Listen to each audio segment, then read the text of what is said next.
Assalamualaikum warahmatullahi wabarakatuh.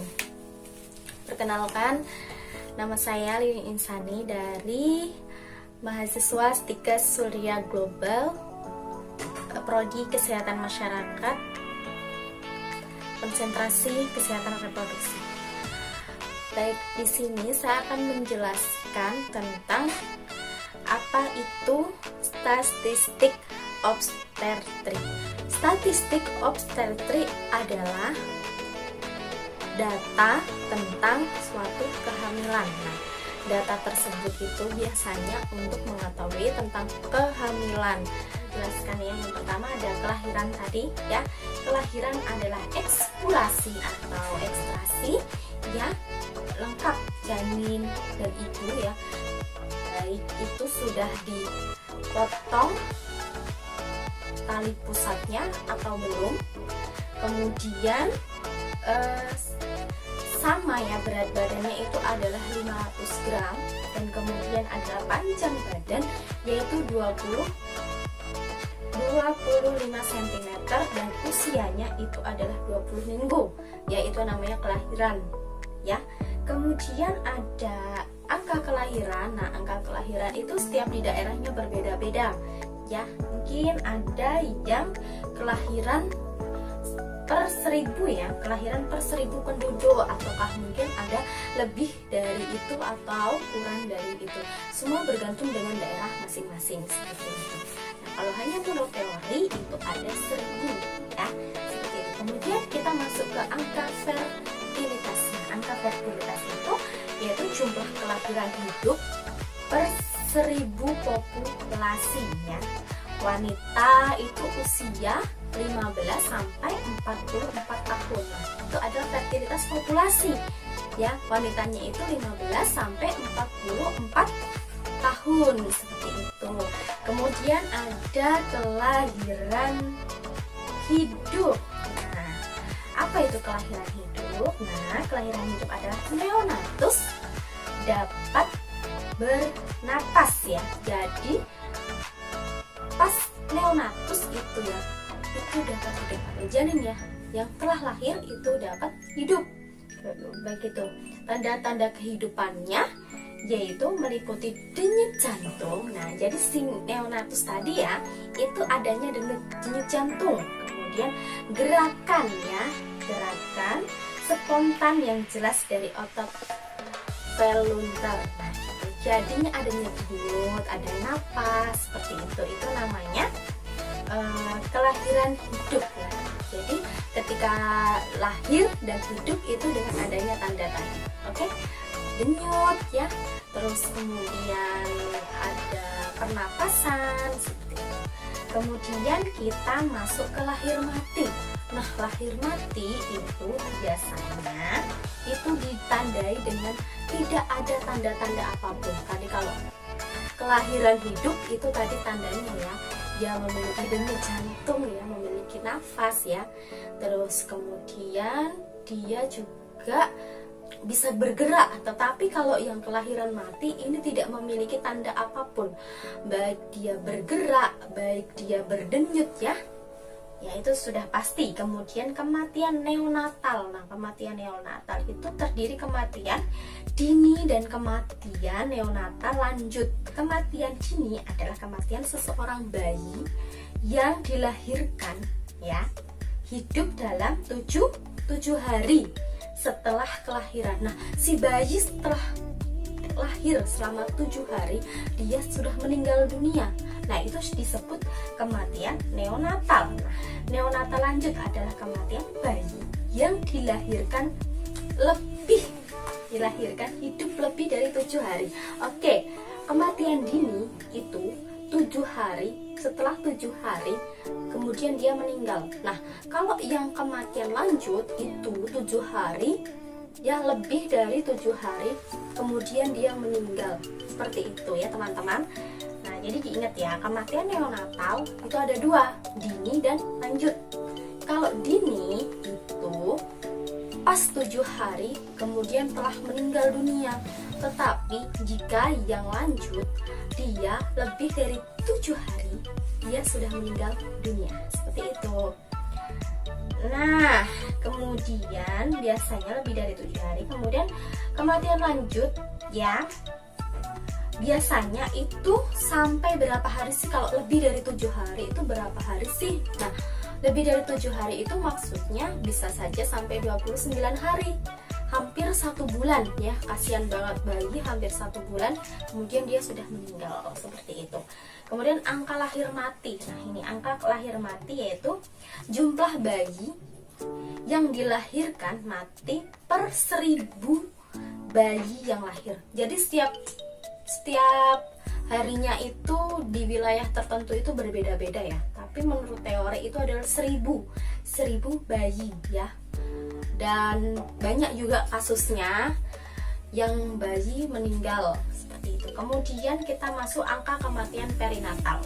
Angka kematian perinatal yaitu bayi lahir mati ditambah kematian neonatal per 1000 kelahiran total. Jadi per 1000 itu kelahirannya itu kelahiran total kayak gitu ya. Kemudian berat badan lahir rendah. Nah, biasanya banyak sekali yang kita jumpai berat badan lahir rendah. Nah, gimana sih berat badan lahir rendah itu berapa? Bayi yang normal itu ada 2500 kg ya. Itu adalah bayi yang lahir normal. Jadi kurang dari itu maka bayi itu beratnya kurang dari normal. Jadi pentingnya banget bagi ibu-ibu yang mulai kehamilan atau saat dia hamil, diharapkan ibu mengonsumsi banyak makanan yang bergizi ya, mengonsumsi banyak asam folat yang cukup agar ketika bayi lahir itu normal, yaitu 2500 gram itu udah normal ya, seperti itu. Jadi kurang dari 2500 itu kurang normal. Oke. Kemudian kita masuk bayi cukup bulan. Nah, bayi cukup bulan itu yaitu usia kehamilan 37 sampai 42 minggu. Nah, 37 sampai 42 minggu atau 260 sampai 294 hari. Nah, itu bayi cukup bulan seperti itu. Kemudian bayi kurang bulan. Nah, bayi kurang bulan itu disebut bayi prematur, kayak gitu, bayi prematur ya. Biasanya bayi prematur itu dia belum cukup bulan, makanya dia sudah lahir, yaitu kurang dari 37 minggu gitu. Kemudian bayi lewat bulan. Nah, bayi lewat bulan itu biasanya lebih dari 42 minggu. Bayi lebih dari 42 minggu itu udah melewati batas ya, seharusnya dia 9 bulan 10 hari, tapi dia 42 minggu, makanya itu tidak normal ya, sama aja tidak normal ya, karena dia lebih dari bulan. Kemudian ada abortus. Nah, apa sih abortus itu? Abortus adalah pengambilan atau pengeluaran janin atau embrio dari uterus selama baru pertama masa kehamilan 20 minggu atau kurang dari 20 minggu, atau berat badan lahir kurang 500 gram atau panjang badan lahir 20 cm atau kurang. Nah, abortus ini ada dua pilihan, boleh dilakukan dan tidak boleh dilakukan. Nah, abortus yang boleh dilakukan ini ketika seorang ibu itu harus terancam nyawanya. Contohnya jika bayi itu akan dilahirkan, maka ibu tersebut akan mati. Nah, itu boleh dilakukan.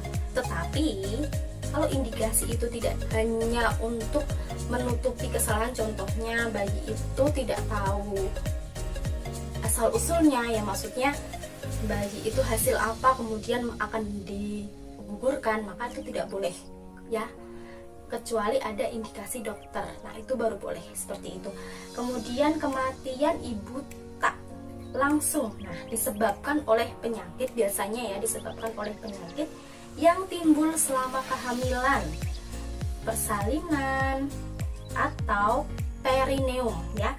Kemudian dan diperberat oleh adaptasi fisiologi yang fisiologi ibu terhadap kehamilan, misalnya kematian ibu karena komplikasi stenosis mitral. Biasanya banyak ya ibu-ibu yang mengalami kematian tak langsung seperti itu. Kemudian kematian non maternal, yaitu disebabkan oleh kecelakaan atau faktor kebetulan yang sekali tidak berhubungan dengan kehamilan. Jadi itu terjadi karena kecelakaan seperti itu. Kemudian angka kematian ibu. Angka kematian ibu adalah jumlah kematian ibu akibat proses reproduktif per 100.000 kelahiran hidup. Jadi kematian ibu ini akibat proses reproduktif ya. Kebanyakan ibu-ibu yang meninggal karena kehamilan itu biasanya karena kembalinya produktif ya. Itu kan kembali produktif ya.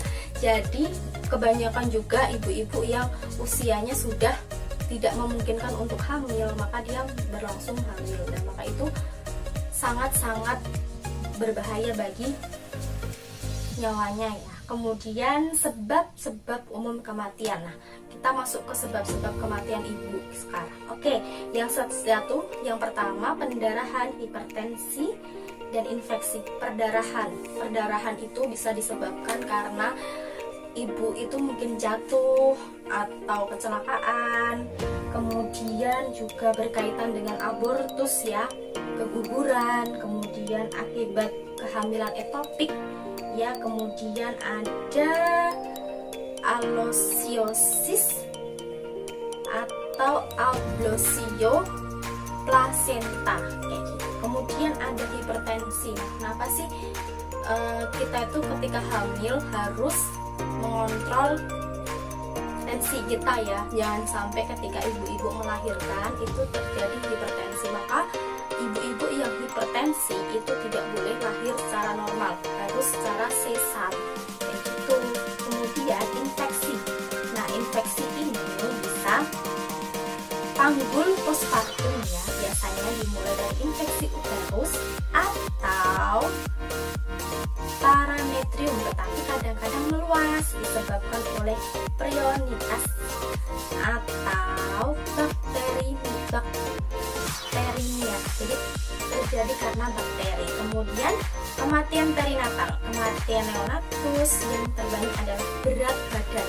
Jadi kematian bayi atau kematian perinatal itu dikarenakan berat badan yang berkurang, kemudian cedera susunan saraf, kemudian malformasi kogenetial terjadi karena faktor kogenetial kayak gitu. Sekian penjelasan dan video dari saya, semoga bermanfaat untuk teman-teman semua terkait dengan statistik obstetrik. Jika ada kurang lebihnya, saya mohon maaf. Wabillahi taufiq wal hidayah. Wassalamualaikum warahmatullahi wabarakatuh.